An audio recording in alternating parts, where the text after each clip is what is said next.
Bah que ennemi à congolais à congolais nandimi yango bota la bino moko. Na sala ki capture oyo mikoleleki mais nazwa ki temps ya kosala ngo vidéo te. Omoni na vie hein, soko komi notoriété, to personnalité publique. Yana babilo ko mususu okoki ko se permettre ko sala kalisusu te. Ndeti oyo. Donc, tu prends le luxe de poster Olivia Yassé de la Côte d'Ivoire, sachant que la République démocratique du Congo est également représentée dans cette compétition par Dorcas Dienda. Et tu ne te limites pas par là. Tu écris que c'est la meilleure. Ça, c'est ce qu'on appelle en français les complexes d'infériorité. Tu ne peux pas faire ça. En tout cas, venant de vous, moi, ça ne m'étonne pas. Une fois quelqu'un est venu m'insulter dans le commentaire, insulter ma denture dans le commentaire, et elle s'est permise de venir rire tout en taguant une autre personne comme ça, ça là, bande babanda kusika. Ça, c'est une grosse bêtise. Ça, c'est les complexes d'infériorité. Dans la vie, il faudrait savoir qui on est. Et quand on dit connais-toi toi-même là, c'est ça.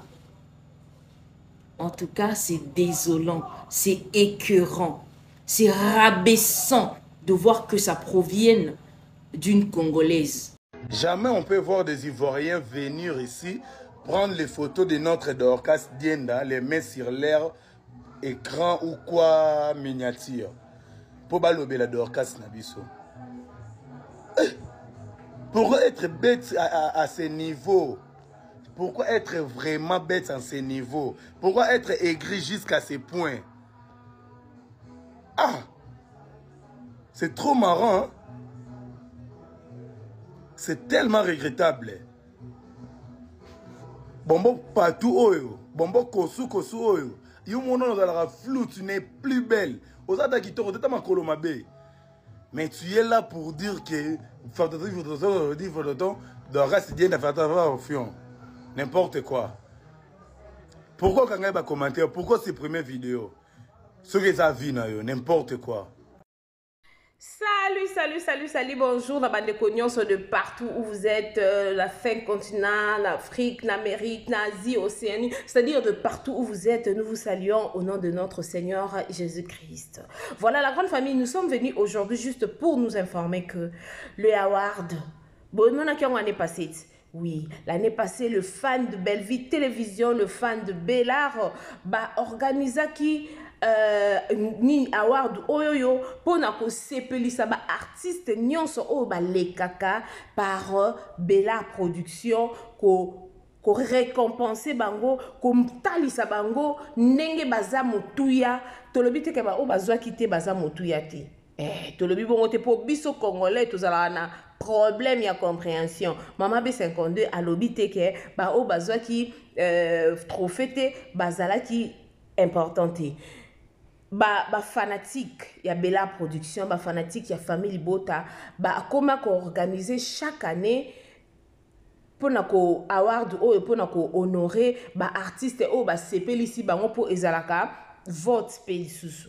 Donc cette fois-ci basalaka yango bango moko batu ba complainant qui batu ba discuter qui même pourquoi bozo sala yango bino moko, s'il y a quelque chose il faut nous contacter. C'est pourquoi toye bomoni affiche o eza awa détail o eza a bo benga numéro o eza na se awa te po so bo bengi numéro o ozwa na eloko te information ya sûreté benga numéro o ezali awa ya plus 33 okozwa détail nyonso soki olingi o sunga o contribuer. OK, soko olingi o contribuer na événement oyo ezosalama bientôt awawa. En tout cas oza bienvenue, numéro ezali wana détail nyonso eza wana na kati.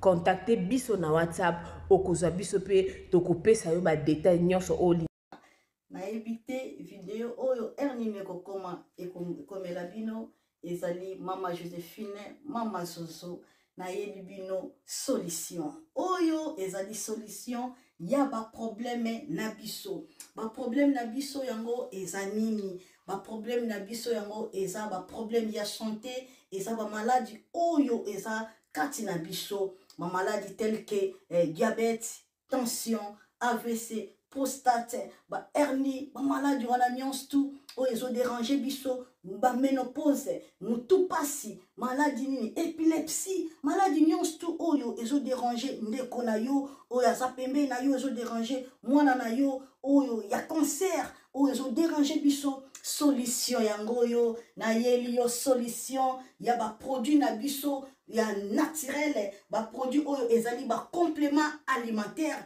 ba produit oyo ezali 100% naturel, ba produit na biso ya Occident. Ndeko na nga na ili yo ba produit oyo eza juste biloka kolia oyo tozo ko compléter na nzoto na biso. Pourquoi? Parce que monde entier, monde déjà eza pollué. Eza pollué à partir ya biloko oyo tozolia. Biloko tozolia yango ezo détruire ba santé na biso. Pourquoi? Parce que biloko tozolia bazo travailler yango na ba produits chimiques. Biloko tozolia bazo tia yango ba poison. Biloko tozolia bazo tia yango même ba hormone. Yango wana compagnie ya aloe vera products bakaniseli peuple na bango partout dans le monde entier, na plus de 160 pays. Balobi non, tikato kanisi la peuple na biso pona bien-être na bango et pona santé na bango ezala malamu. Yango wana ba produit na biso yango yo eza wana pona kosunga biso na ba santé. Atika na ebisa yo bien fait ya produit na biso aloe vera gel. Produit oyo okoko zanga yango na ndaku na yo te. Yo oza na problème ya insomnie, olala kate produit oyo eza somnifère. Ezo pesa yo pongi. Yo oyo oza na nzoto makasi te, produit oyo eza tonique. Eza wana po pesa yo nzoto makasi. Yo oyo oza na ba toxine na nzoto na yo, produit oyo eza détoxifiant, eza ko détoxifier nzoto na yo, eza ko purifier makila na yo, eza ko sukula ba veine na yo.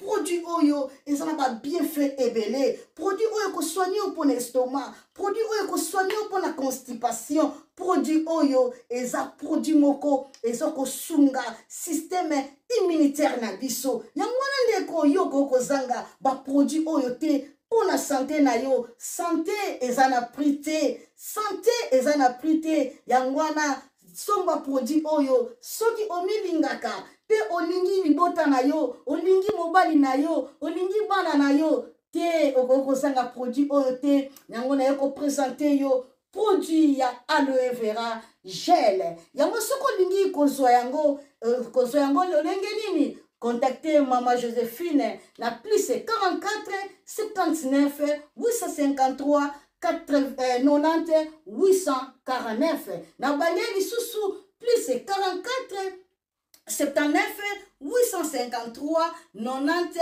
849. Tika nzambe apambola yo kozanga produit oyo te aloe vera gel. Oh la mignonne, botika la bébé. Oh la kina sala mignonne bokoli yango 0 lobezala kina 10 senganda yo bokoli yango na 1 yango zopesa posa kozongisanga bebe na mbuma basala ba chausse kaka pona ba voiture te